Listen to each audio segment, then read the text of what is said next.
नमस्कार साथियों, मेरा नाम कमल सहारण है और अपने बायोलॉजी की जो क्लासें हैं वो आज से निरंतर रूप से शुरू कर रहे हैं।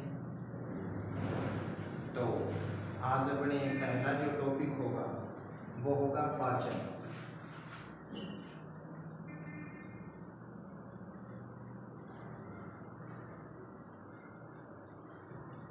पाचन के बारे में अपने को पता होना चाहिए कि पाचन क्या होता है, पाचन अपने कैसे होता है, पाचन की परिभाषा क्या है, पाचन के लिए सहायक अंग कौन कौन से हैं और कौन कौन सी पाचन की ग्रंथियां हैं।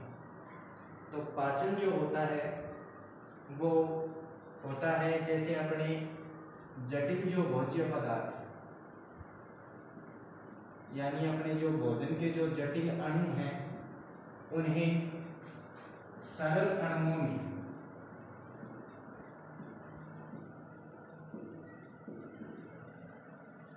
जटिल जो अणु हैं अपने भोज्य पदार्थ के जटिल अणुओं को सरल अणुओं में बदलने की जो प्रक्रिया है उसे अपने क्या बोलते हैं, पाचन।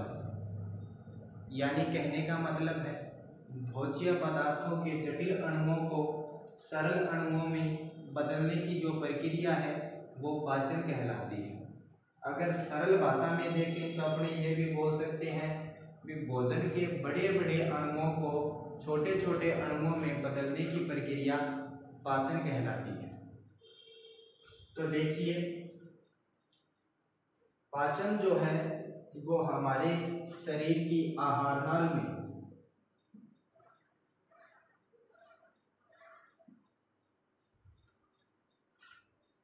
पाचन जो है वो हमारे शरीर की आहार नाल में संपन्न होता है।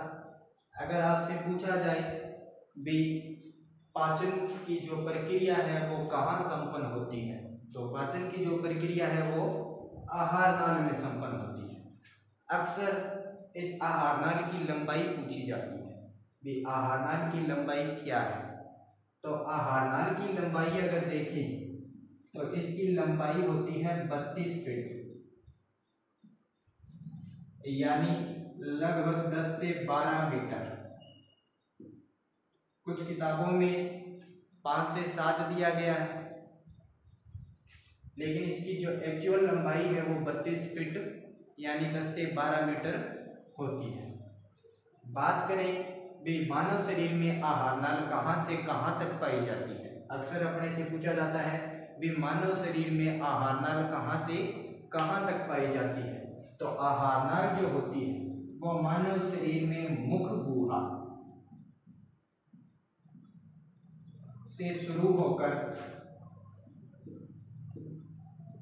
गुदा में समाप्त होती है। यानी आहार नाल जो है वो मानव शरीर में मुख गुहा से शुरू होकर गुदा में समाप्त होती है। अब बात करें विपाचन की जो प्रक्रिया है वो कैसे होती है। तो अपने पढ़ा है विपाचन जो होता है वो भोजन के जो जटिल अणु हैं उन्हें सरल अणुओं में तोड़कर किया जाता है और जो पाचन की प्रक्रिया है वो आहार नाल में संपन्न होती है। आहार नाल की लंबाई 32 फीट होती है यानी लगभग 10 से 12 मीटर और आहार नाल जो है वो मुख गुहा से लेकर गुदा तक पाई जाती है। अब आहार नाल जो होती है देखिए वो शाकाहारियों में शाकाहारी जो होते हैं उनकी आहार नाल बड़ी होती है और मांसाहारियों की आहार नाल छोटी होती है। यानी कहने का मतलब है मांसाहारियों की तुलना में शाकाहारियों की आहार नाल जो होती है वो क्या होती है, बड़ी होती है। क्यों होती है, अपने से पूछा जाए कि शाकाहारियों की आहार नाल बड़ी क्यों होती है, तो इसलिए होती है क्योंकि शाकाहारी जो होते हैं वो सेल्यूलोज ग्रहण करते हैं जिसका पाचन के लिए अपने आहार नाल जो होता है उसको क्षेत्रफल अधिक चाहिए, जिस कारण आहार नाल का जो साइज है वो शाकाहारियों में बड़ा होता है। तो सेल्यूलोज का पाचन करने के लिए आहार नाल जो है वो शाकाहारियों में क्या पाई जाती है, बड़ी पाई जाती है।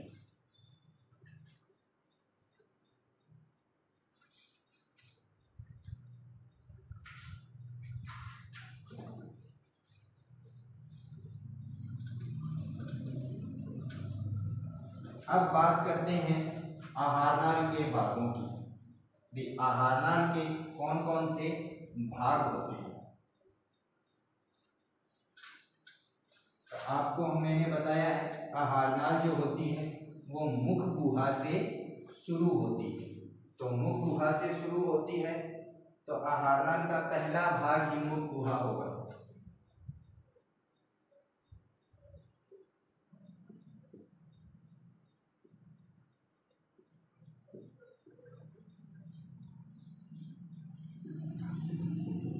आहारनाल के भाग देखें तो पहला हो जाएगा मुख गुहा।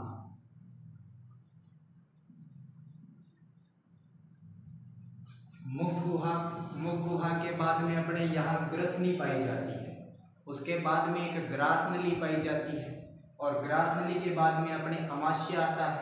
अमाशय के बाद छोटी आंत और छोटी आंत के बाद बड़ी आंत। तो ये जो होते हैं वो आहारनाल के भाग होते हैं। तो एक बार देखिए, मुख गुहा, ग्रसनी, ग्रास नली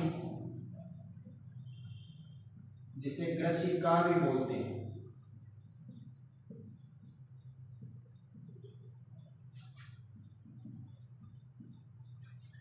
ग्रास नली के बाद में आएगा अमाशय,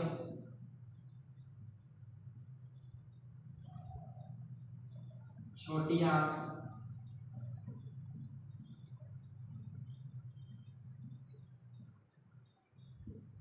बड़ी आंत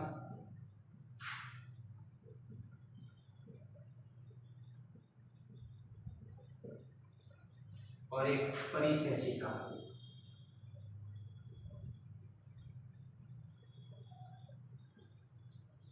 जिसे अपने अपेंडिक्स बोलते हैं।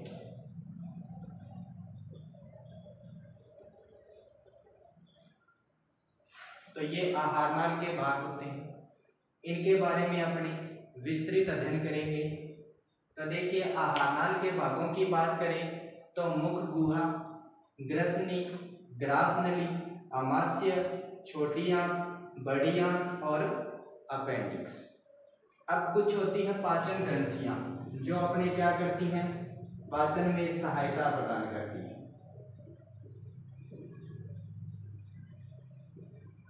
ये ग्रंथियां क्या करती हैं, विशेष प्रकार के जो एंजाइम हैं उनका स्रवण करती हैं, जिस कारण अपने शरीर में कार्बोहाइड्रेट, वसा, प्रोटीन और स्टार्च का पाचन होता है। तो देखिए, जो पाचन ग्रंथियां होती हैं उनमें पहली पाई जाती है लार ग्रंथि,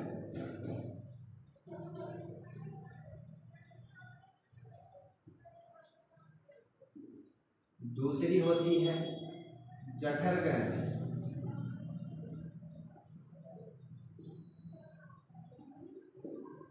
तीसरी होती है ब्रनर ग्रंथि,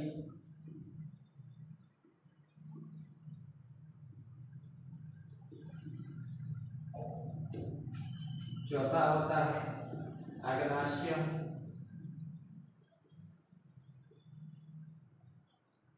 पांचवा होता है यकृत। तो ये अपनी ग्रंथियां पाई जाती हैं, लार ग्रंथि, जठर ग्रंथि, ब्रनर ग्रंथि, अग्नाशय ग्रंथि और यकृत। ये क्या करता है, इनमें विशेष प्रकार के एंजाइम पाए जाते हैं। इन्हें आगे विस्तृत रूप में पढ़ेंगे अपने। तो इनमें क्या होता है, विशेष प्रकार के एंजाइम पाए जाते हैं। तो ये एंजाइम क्या करते हैं, अपने शरीर में उपस्थित स्टार्च, कार्बोहाइड्रेट, वसा और प्रोटीन का क्या करते हैं, पाचन करते हैं। तो देखिए, अपने आहारनाल के भाग पढ़े, मुख गुहा, ग्रसनी, ग्रास नली, अमाशय, छोटी आंत, बड़ी आंत और अपेंडिक्स। पाचन ग्रंथियां लार ग्रंथि, जठर ग्रंथि, ब्रनर ग्रंथि, अग्नाशय ग्रंथि और यकृत। इसके बाद में अपने टॉपिक उठाते हैं विमुख गुहा। इनको विस्तृत रूप से पढ़ेंगे अपने। विमुख गुहा क्या है, मुख गुहा में कौन कौन से अंग पाए जाते हैं, ये अपने विस्तृत रूप से पढ़ेंगे।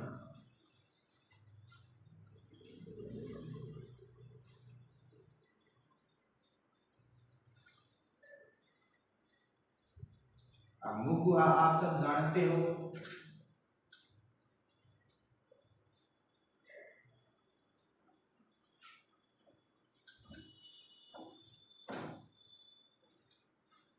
मुख गुहा क्या होती है और इसमें कौन कौन से अंग पाए जाते हैं। तो पहला अपना जो टॉपिक है वो होगा मुख गुहा, जो आहार नाल का भाग है। तो मुख गुहा से आप जानते हो भाई आहार नाल शुरू होती है। आहार नाल शुरू होने का जो पहला स्थान है वो है मुख गुहा। तो भाई मुख गुहा यानी मुख में पाए जाने वाली एक गुहा, मुख में पाए जाने वाली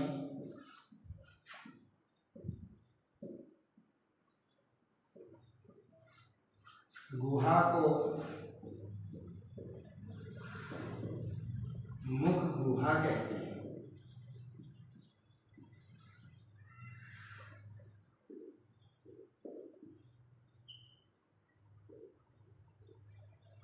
तो मुख में पाई जाने वाली गुहा को मुख गुहा कहते हैं। अब मुख में कौन कौन से अंग पाए जाते हैं, अपने मुख में क्या क्या पाया जाता है ये देखने, यानी मुख गुहा के भाग देखने हैं। तो आप सभी जानते हो कि मुख गुहा में दांत पाए जाते हैं, जीवा पाई जाती है, जीभ, यवला पाया जाता है। यवला होता है अपने जो मुख गुहा के एंड में अपने देखेंगे ना, तो एक घंटी नुमा मांसल अंग जो होता है उसे अपने यवला बोलते हैं। और एक पाचन ग्रंथि पाई जाती है इसके अंदर। तो इन अंगों के बाद में आपने पढ़ लिया कि आहार नाल कहाँ से शुरू होती है, मुख गुहा से शुरू होती है और कहाँ खत्म होती है, गुदा में खत्म होती है, समाप्त होती है। तो अपने आप मुख गुहा को विस्तृत रूप से पढ़ेंगे कि मुख गुहा क्या होती है और इसमें कौन कौन से अंग पाए जाते हैं। तो देखिए मुख में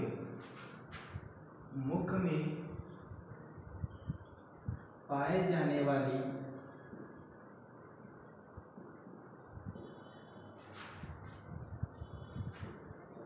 गुहा को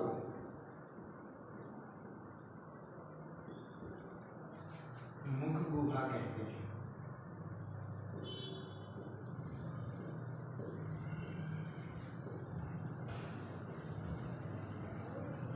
मुख गुहा कहते हैं। मुख गुहा जो है इसके 4 भाग होते हैं। मुख गुहा में 4 अंग होते हैं। पहला होता है दांत, दूसरा होता है जीवा, तीसरा होता है यवला और चौथी जो पाचन ग्रंथि है वो मुख में पाई जाती है, कौन सी, लार ग्रंथि। लार ग्रंथि जो है वो मुख में पाई जाती है।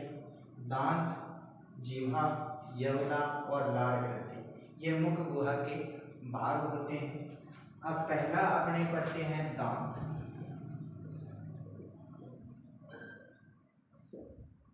दांतों की अगर बात करें तो अपने जो दांत होते हैं, जो मनुष्य के दांत होते हैं उन्हें द्विबार दंती,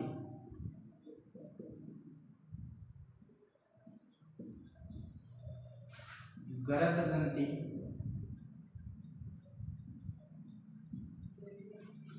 और विषम दंती कहा जाता है।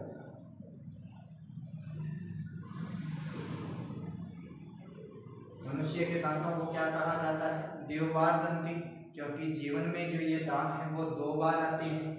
गरद दंती क्योंकि जो दांत हैं वो गड्ढों के अंदर क्या होते हैं, विराजमान होते हैं, इसलिए हमें गरद दंती कहा जाता है। और विषम दंती, और ये विषम दंती इसलिए कहा जाता है क्योंकि ये अलग अलग प्रकार के होते हैं, जैसे कर्तनक, रत्नक, चौरणक, अगर चौरणक, ठीक है, ये अलग अलग प्रकार के होते हैं, इसलिए इन्हें क्या कहा जाता है, विषम दंती।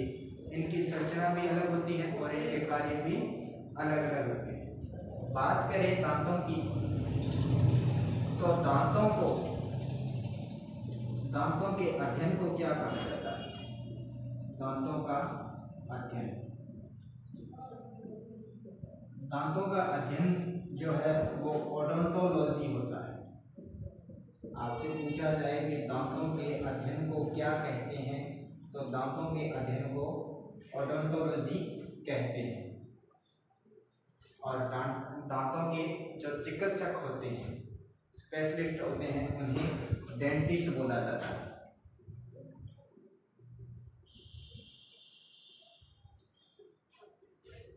दांतों की बात करें तो दांतों को ऊपर अपने देखेंगे, दांतों के ऊपर एक सफेद आवरण पाया जाता है।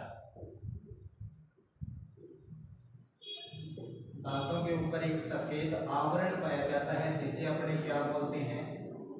इनेमल बोलते हैं। ये इनेमल जो शब्द है वो अपने लिए इंपॉर्टेंट है। अक्सर पूछा जाता है मानव शरीर का सबसे कठोर भाग, मानव शरीर का सबसे कठोर भाग, तो क्या हो जाएगा? इनेमल। मानव शरीर का सबसे कठोर भाग क्या होता है? इनेमल होता है। क्यों होता है? क्योंकि ये जो इनेमल है वो कैल्शियम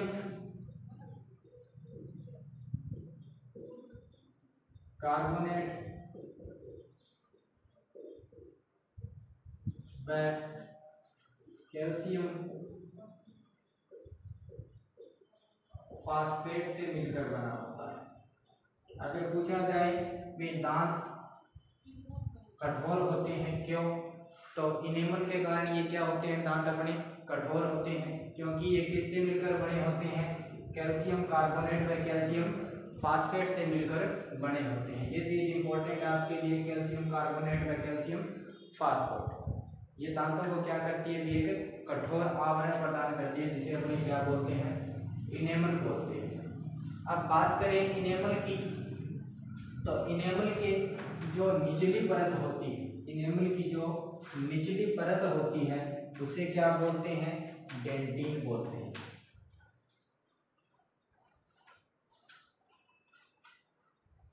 इनेमल की जो निचली परत होती है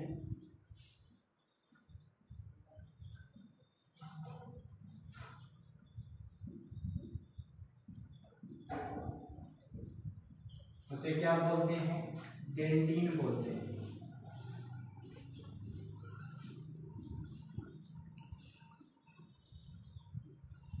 और ये जो डेंटिन होती है ये तंत्रिका कोशिकाओं के साथ होती है।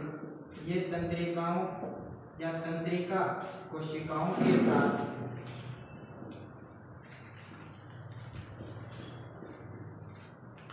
जुड़ी रहती है, जिस कारण ये क्या करती है? अपने संवेदनाओं का प्रसारण करती है।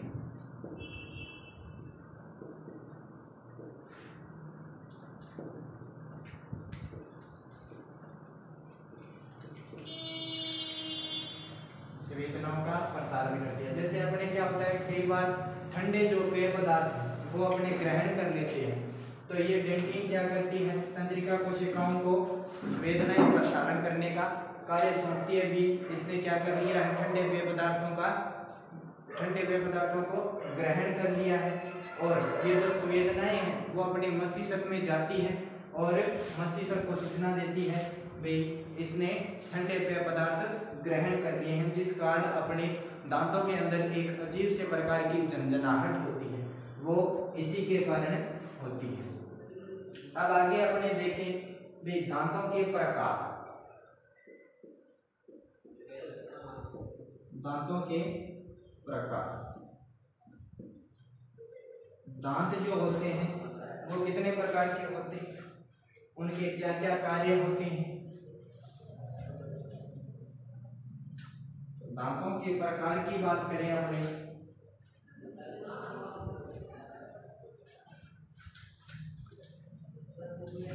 दांतों के प्रकार की बात करें तो दांत जो होते हैं वो अपने दो प्रकार के होते हैं। दांत जो होते हैं वो अपने दो प्रकार के होते हैं। पहला जो होता है वो होता है उत्पत्ति के आधार पर।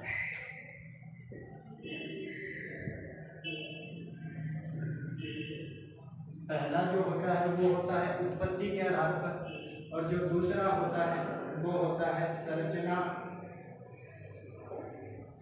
व कार्य के आधार पर।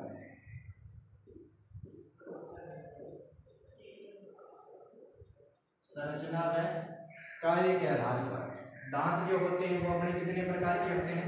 2 प्रकार के होते हैं, उत्पत्ति के आधार पर और संरचना व कार्य के आधार पर।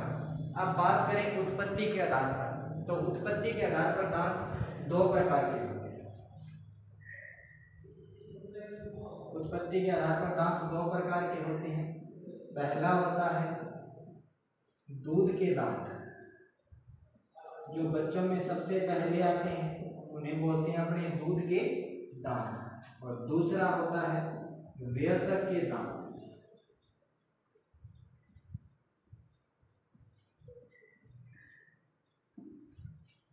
तो उत्पत्ति के आधार पर दांत 2 प्रकार के होते हैं, दूध के दांत और वयस्क के दांत। बात करें दूध के दांतों की, तो ये जन्म में जो जन्म लेने के बाद जब शिशु जन्म लेता है तो उसके बाद में जो पहली बार आते हैं उन्हें अपने क्या बोलते हैं? दूध के दांत बोलते हैं। और अगर इनसे कुल संख्या पूछी जाए तो ये दांत कुल कितने होते हैं? 20। छोटे बच्चों में कितने दांत पाए जाते हैं, या दूध के दांतों की संख्या कितनी होती है? तो 20। और अगर वयस्क के दांतों की संख्या पूछी जाए तो वयस्क में कुल दांतों की संख्या कितनी होती है? तो 32। और ये जो 20 दांत हैं ये जीवन में कितनी बार आते हैं? 2 बार आते हैं, जिस कारण अपने इन्हें क्या बोलते हैं? द्विबार दंती बोलते हैं। ये जो 20 दांत हैं वो जीवन में 2 बार आते हैं, जिस कारण मनुष्य को द्विबार दंती बोला जाता है। और ये जो 32 दांत हैं इसमें 20 दांत तो कितनी बार आए? 2 बार आए, बाकी बचे 12 दांत। तो ये 12 जो दांत हैं वो जीवन में मात्र 1 बार ही आते हैं। ये जो 12 दांत हैं वो जीवन में मात्र 1 बार ही आते हैं। अब संरचना और कार्य के आधार पर अगर बात करें अपने, भी संरचना और कार्य के आधार पर दांत कितने प्रकार के होते हैं?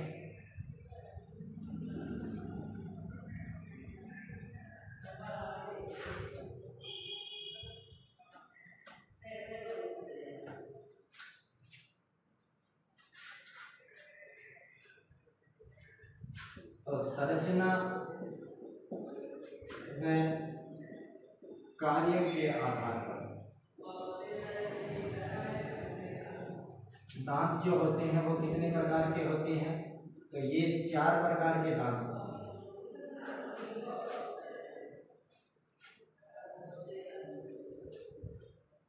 कर्तनक,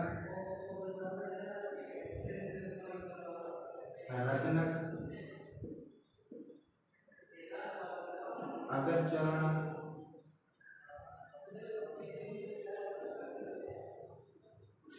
और चरण।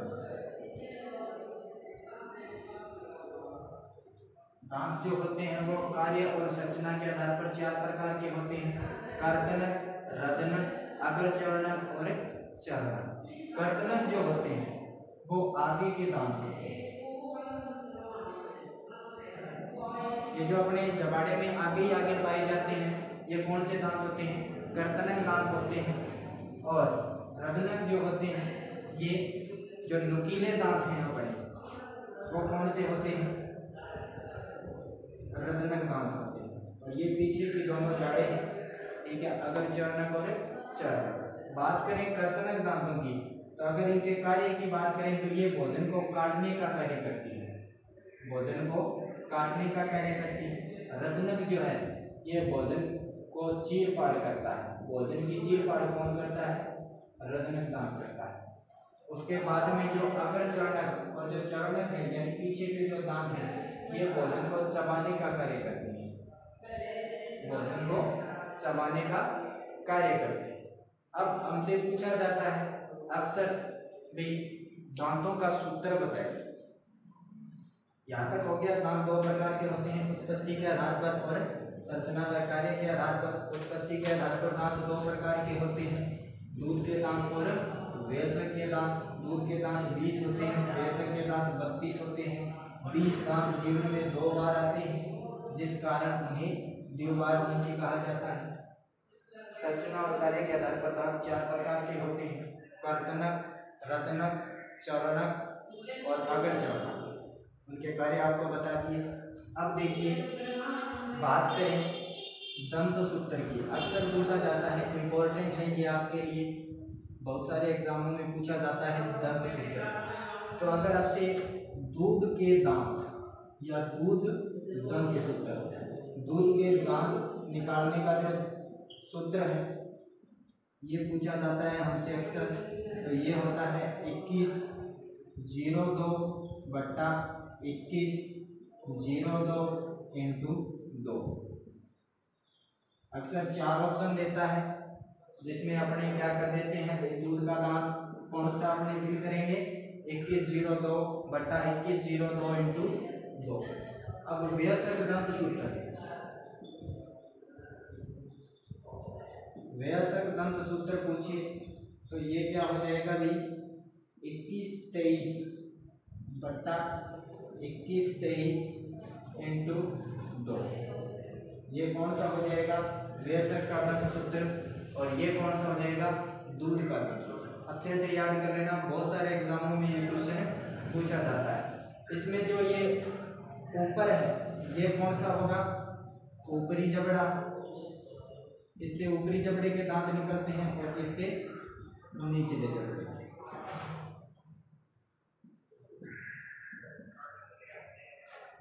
जैसे बात करें तो ये पहला जो दांत है ये कौन सा होता है, कर्तनक दांत यानी इंसाइजर। दूसरा रत्नक दांत निकालना है तो रत्नक का ये होगा एक कैनाइन, और ये हो गया प्रीमोलर, और ये हो जाएगा मोलर। ये ऊपरी जबड़े के और ये निचले जबड़े के। तो इंसाइजर, छोटे बच्चों में इंसाइजर दांत कितने पाए जाते हैं, 2 इंटू 2 यानी 4। तो 4 तो हो गए ऊपरी जबड़े में और 4 ही हो जाएंगे निचले जबड़े में। तो टोटल दांत कितने हो गए, 8। कैनाइन की बात करें तो 2 एकम 2, तो 2 ऊपर, ये जो नुकीले दांत होते हैं ना ये 2 ऊपर और 2 नीचे, तो टोटल कितने हो गए, 4। प्रीमोलर, अगर चरणक की बात करें तो छोटे बच्चों में अगर चरणक दांत नहीं पाए जाते। इंपॉर्टेंट बात,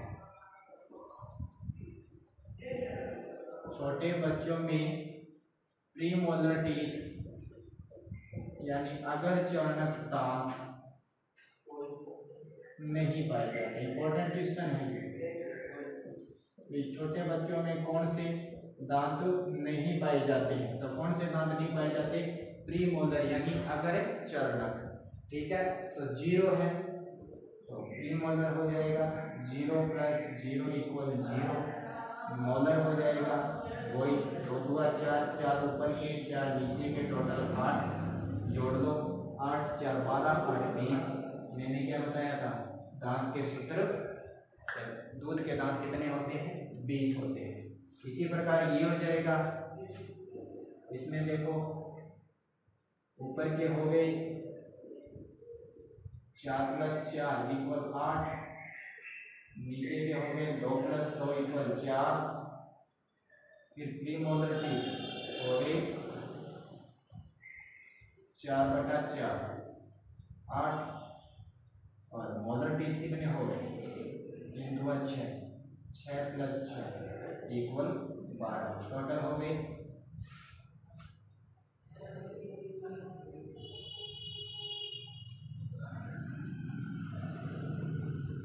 8 × 4 = 12, 12 × 8 = 20, 20 और 12 = 32। टोटल दांत कितने हो गए, 32। ये 20 दांत जीवन में 2 बार आते हैं, इसलिए इन्हें द्विबारदंती बोला जाता है। इसमें 12 दांत जो है वो जीवन में 1 बार ही आता है। छोटे बच्चों में अगर चरणक दांत यानी प्रीमोलर टीथ नहीं पाए जाते, छोटे बच्चों में सर्वप्रथम कौन से दांत आते हैं, तो कर्तनक। अगर पूछा जाए छोटे बच्चों में सर्वप्रथम यानी सबसे पहले कौन से दांत आते हैं, तो कर्तनक यानी इंसाइजर दांत जो है बच्चों में सर्वप्रथम आते हैं। जो लॉइन होते हैं, शेर होते हैं, वो बासाड़ी होते हैं, इसलिए जो कैनाइन यानी रत्नक दांत हैं उनके क्या होते हैं, सेवों के अधिक विकसित होते हैं।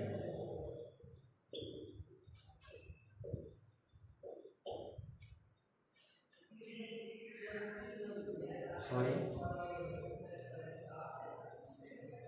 जो शेर होते हैं उनमें रत्नक जो दांत है वो अधिक विकसित होते हैं। ठीक है। इसके बाद में इम्पोर्टेंट होता है कि अपने घरों के अंदर चूहे पाए जाते हैं। ये चूहे क्या करते हैं भी, वस्तुओं को कुतरते हैं। कोई भी वस्तु मिलते उनको कुतरने का कार्य करते हैं। तो ये क्यों कुतरते हैं भी, ये अपने जो इनके जो आगे के दांत होते हैं ना, कर्तनक, जो कर्तनक दांत होते हैं, यानी अपने दांतों की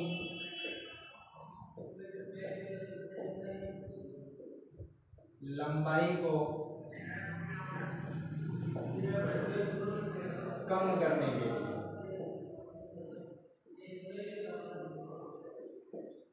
अपने दांतों की लंबाई को कम करने के लिए ये क्या करते हैं भी, अक्सर वस्तुओं को कुतरते रहते हैं। अगर ये वस्तुओं को नहीं कुतरेंगे तो इनके जो आगे के दांत हैं वो लगातार बढ़ते रहेंगे और एक समय ऐसा आएगा कि यह अपना जबाड़ा या मुंह जो है वो नहीं खोल पाएंगे। इस कारण ये उनकी लंबाई को मेंटेन करने के लिए क्या करते हैं भी, वस्तुओं को कुतरते रहते हैं।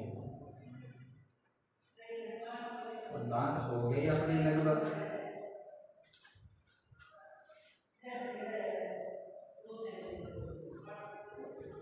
मानव शरीर का सबसे कठोर भाग इनेमल किसका बना होता है, कैल्शियम कार्बोनेट और कैल्शियम फास्फेट का बना होता है। अब बात करें अपने आगे,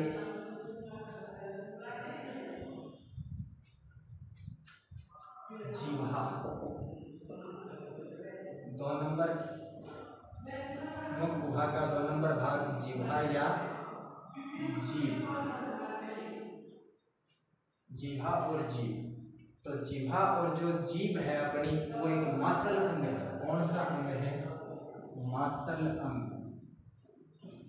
कहने का मतलब ये है भी यह मांसपेशियों का बना होता है।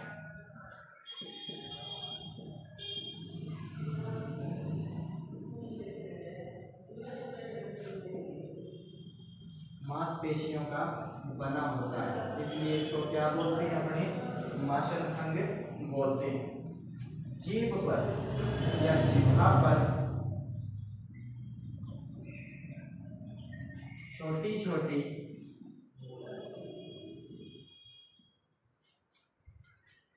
कणनुमा संरचना पाई जाती है,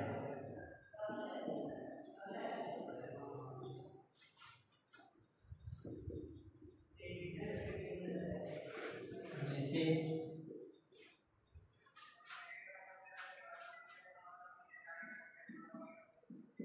स्वाद कलिकाएं कहते हैं। तो जीवा पर क्या पाई जाती है, छोटी छोटी कणनुमा संरचना पाई जाती है, जिसे क्या बोलते हैं, स्वाद कलिकाएं बोलते हैं। स्वाद कलिकाएं बोलते हैं। ये स्वाद कलिकाएं जो है ये क्या करवाती है, अपने को भोजन का स्वाद का अनुभव करवाती है भी भोजन कैसा बना है, जैसे खट्टा, मीठा, नमकीन, कड़वा। ठीक है। तो ये जो स्वाद कलिकाएं हैं यह भोजन के स्वाद का अनुभव करवाती है। अक्सर पूछा जाता है भी जिह्वा पर स्वाद कलिकाओं की संख्या कितनी होती है, तो 900। स्वाद कलिकाओं की संख्या कितनी होती है, 900। लगभग 900 स्वाद कलिकाएं अपने जिह्वा पर पाई जाती है। इसके बाद में देखिए, ये जो स्वाद कलिकाएं हैं, जैसे जैसे व्यक्ति की उम्र बढ़ती है, जैसे जैसे मनुष्य की उम्र बढ़ती है, ये स्वाद कलिकाएं जो हैं वो धीरे धीरे निष्क्रिय होने लगती है, यानी कार्य करना कम कर देती है। तो बुढ़ापे में जाने के बाद में व्यक्ति को स्वाद का कोई अनुभव नहीं होता। क्यों? क्योंकि ये जो स्वाद कलिकाएं हैं वो उम्र बढ़ने के साथ धीरे धीरे क्या हो जाती हैं, निष्क्रिय हो जाती है। तो जीवा हो गई अपनी। जीवा जो है वो एक मांसल अंग है और ये क्या करता है भाई, इसके ऊपर छोटी छोटी कर्णनुमा संरचना पाई जाती हैं जिन्हें संवाद कलिकाएं कहते हैं। ये संवाद कलिकाएं अपने को संवाद का अनुभव करवाती हैं और इन संवाद कलिकाओं की कुल संख्या लगभग 900 होती है और उम्र बढ़ने के साथ साथ ये जो संवाद कलिकाएं हैं वो धीरे धीरे निष्क्रिय हो जाती है। ठीक है, उसके बाद में जीवा जो है ये क्या कार्य करती हैं, एक तो बोलने में सहायता प्रदान, बोलने में सहायता प्रदान करती है।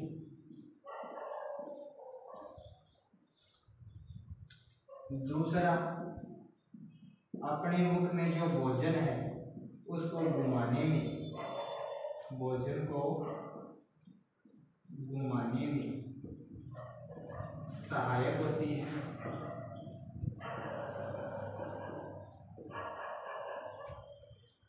तीसरा, भोजन के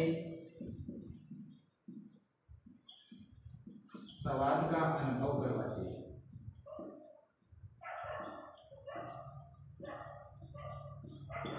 तो ये अपने जीव क्या सहायता करती है, अभी अपने क्या क्या कार्य करती है, तो बोलने में सहायता प्रदान करवाती है, भोजन को घुमाने में सहायक है और भोजन के स्वाद का अनुभव करवाती है। यहाँ पर अपना जो जीवा टॉपिक है वो पूरा हो गया, जीवा भाग। इसके बाद में तीसरा आता है अपने मुख गुहा का तीसरा भाग, यवला।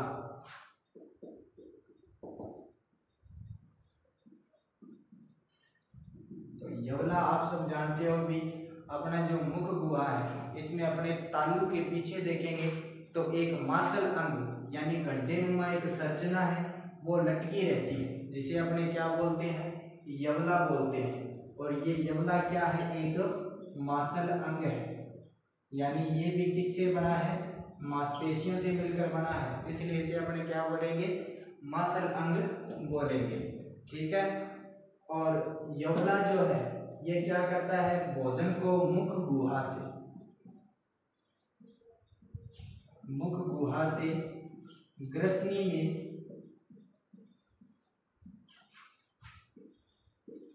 प्रवेश करवाता है। तो मुख गुहा से ग्रसनी में भोजन को प्रवेश करवाने या भेजने का कार्य कौन करेगा, यवला। अब कुछ व्यक्तियों में आपने देखा है सोते समय यवला का जो आकार है वो क्या हो जाता है, बढ़ जाता है, यानी यवला की जो लंबाई है वो बढ़ जाती है, जिस कारण जैसे ही व्यक्ति श्वास लेता है तो उसमें क्या होता है, ये जो यवला है वो अपने तालु के साथ जाकर टकराता है, तालु से टकराता है,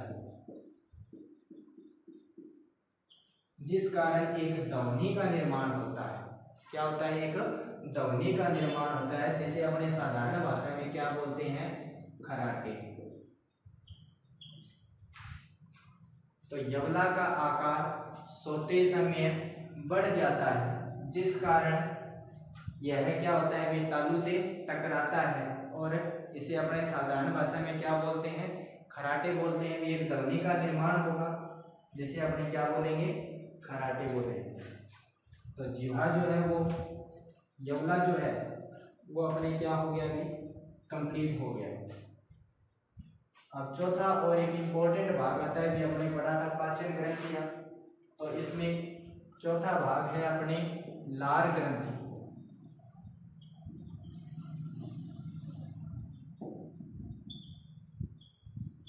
लार ग्रंथि जो होती है वो अपने यहाँ पाई जाती है और ये क्या करती हैं, एक लार रस का स्रवण करती है, लार रस का स्रवण करती है। और इस लार रस में क्या पाए जाते हैं भाई, कुछ एंजाइम पाए जाते हैं। मैंने आपको पहले भी बताया था ये जो ग्रंथियां हैं वो क्या करती हैं, एंजाइमों का स्रवण करती है। इसी प्रकार जो लार ग्रंथि है वो लारस का स्रवण करेगी, जिसमें दो एंजाइम पाए जाते हैं। पहला होता है टाइलिन, जिसे अपने एमाइलेज भी बोलते हैं।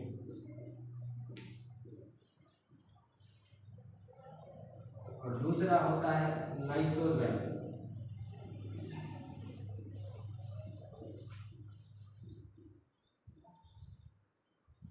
तो लाल रस में दो प्रकार के एंजाइम पाए जाते हैं, पहला हो गया टाइलिन और दूसरा हो गया लाइसोजाइम। तो अक्सर आपसे पूछा जाता है कि लाल ग्रंथि द्वारा स्रावित एंजाइमों के नाम बताइए, तो क्या हो जाएगा, टाइलिन और लाइसोजाइम। टाइलिन को दूसरा नाम एमाइलेज है। अब ये क्या कार्य करता है, तो मुख गुहा में जो टाइलिन है वो क्या कार्य करता है, तो टाइलिन जो है वो करता है स्टार्च का पाचन। इसका पाचन करता है, स्टार्च का पाचन करता है। मुख गुहा में जैसे ही अपने स्टार्च युक्त कोई खाद्य पदार्थ डालेंगे तो मुख गुहा में ये जो टाइलिन एंजाइम है ये क्या कर देगा, उसको पचित कर देगा। आंशिक पाचन होगा, पूर्ण पाचन नहीं होगा, आंशिक पाचन होगा। किसके रूप में, जैसे स्टार्च है तो टाइलिन इसको 6.8 pH मान किसमें बदल देगा, माल्टोज में बदल देता है। और ये जो माल्टोज है वो एक मीठी शर्करा है। माल्टोज जो है वो कौन सी शर्करा है, मीठी शर्करा है। अक्सर आपने देखा है कि अपने चावल वगैरह कुछ खाते हैं तो उसमें स्टार्च का पाचन हो जाता है, तो कुछ समय बाद वो क्या बन जाती है, माल्टोज बन जाती है। माल्टोज शर्करा बन गई, ये मीठी शर्करा है, जिस कारण अपने को वो चावल क्या लगने लगते हैं, भी मीठे लगने लगते हैं। तो टाइलिन जो है वो स्टार्च का, मुख गुहा में स्टार्च का कितना प्रतिशत आंशिक पाचन कर रहा है ना, तो 30% पाचन करता है। कितना प्रतिशत पाचन करता है, 30% पाचन करता है। मुख गुहा में स्टार्च का कितना प्रतिशत पाचन होता है, 30% पाचन होता है। अब बात करें अपने लाल रस की, तो लाल रस का पीएच मान 6.4 से 6.8 होता है। अगर पूछा जाए कि लाल रस का पीएच मान कितना होता है, तो लाल रस का पीएच मान कितना होता है, 6.4 से 6.8। अब इसके बाद में देखिए, स्टार्च का पाचन हो गया टाइलिन के रूप, टाइलिन में ठीक है, माल्टोज में ये परिवर्तित हो गया। इसके बाद में अब क्या होगा भी,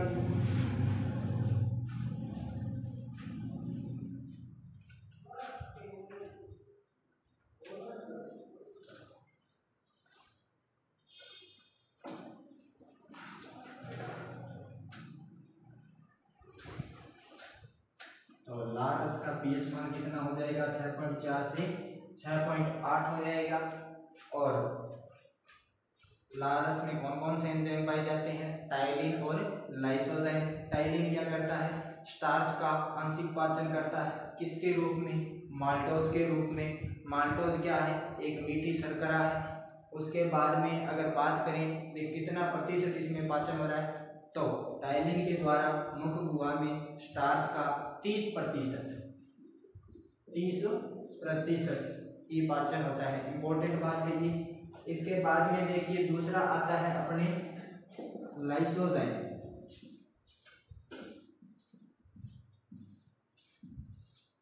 लाइसोजाइम जो है ये क्या करता है, भोजन के साथ आए कीटाणु और जीवाणुओं को, कीटाणुओं व जीवाणुओं को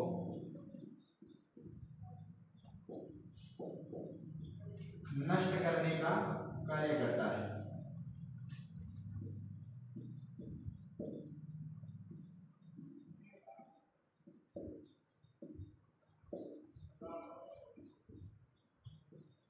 तो भोजन के साथ आए कीटाणु व जीवाणुओं को नष्ट करने का कार्य कौन करता है, लाइसोजाइम करता है। लाइसोजाइम जो है वो भोजन के साथ आए कीटाणुओं और जीवाणुओं को क्या कर देगा, नष्ट कर देगा। अब अक्सर पूछा जाता है दी सर्वाधिक लाइसोजाइम की मात्रा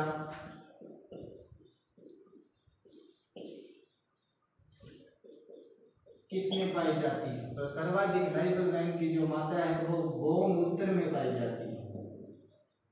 गाय का जो यूरिन होता है, मूत्र होता है, उसमें क्या पाया जाता है भी, सर्वाधिक लाइसोजाइम पाया जाता है, जिस कारण लाइसोजाइम करता है क्या, कीटाणु और जीवाणुओं को नष्ट कर रहा है। तो नॉर्मल सी बात है कि गौमूत्र पूर्ण रूप से शुद्ध होगा। क्या होगा, शुद्ध होगा। क्यों, क्योंकि इसमें लाइसोजाइम की सर्वाधिक मात्रा पाई जा रही है। तो लार ग्रंथि बड़ी, लार ग्रंथि जो होती है देखिए वो 3 प्रकार की होती है। कौन कौन सी, लीगवल, सबलीगवल और तीसरी हो जाती है पैरोटिड। लार ग्रंथि जो है वो 3 प्रकार की होती है, लीगवल, सबलीगवल, पैरोटिड। उसके बाद में लार ग्रंथि क्या करती है, लार रस का स्त्रवण करती है। और लार रस जो है इसमें 2 प्रकार के एंजाइम पाए जाते हैं। कौन कौन से, एक तो टाइलिन और दूसरा लाइसोजाइम। टाइलिन जो है वो क्या करता है, मुख गुहा में स्टार्च का पाचन करता है। मुख गुहा में स्टार्च का आंशिक पाचन करता है कौन, टाइलिन।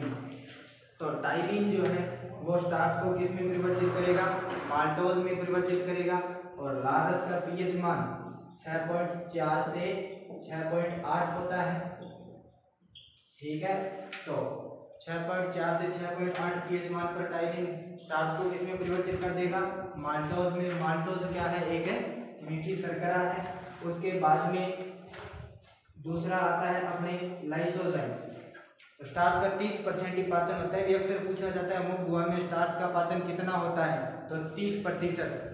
ठीक है, उसके बाद में दूसरा आता है लाइसोजाइम। लाइसोजाइम क्या होता है भी, यह भोजन के साथ आए कीटाणुओं और जीवाणुओं को नष्ट करने का कार्य करता है। कौन, लाइसोजाइम। लाइसोजाइम क्या करता है, भोजन के साथ आए कीटाणु और जीवाणुओं को नष्ट करने का कार्य करता है। लाइसोजाइम, सर्वाधिक लाइसोजाइम किसमें पाया जाता है, तो गाय के मूत्र में या गौमूत्र में सर्वाधिक लाइसोजाइम पाया जाता है। जिस कारण अपने गाय मूत्र को, गौमूत्र को क्या मानते हैं भी, शुद्ध मानते हैं। तो यहाँ पर अपनी लार ग्रंथि जो है वो कंप्लीट होती है। नेक्स्ट क्लास में अपने आहारनाल के जो भाग हैं उनके बारे में अध्ययन करेंगे। धन्यवाद।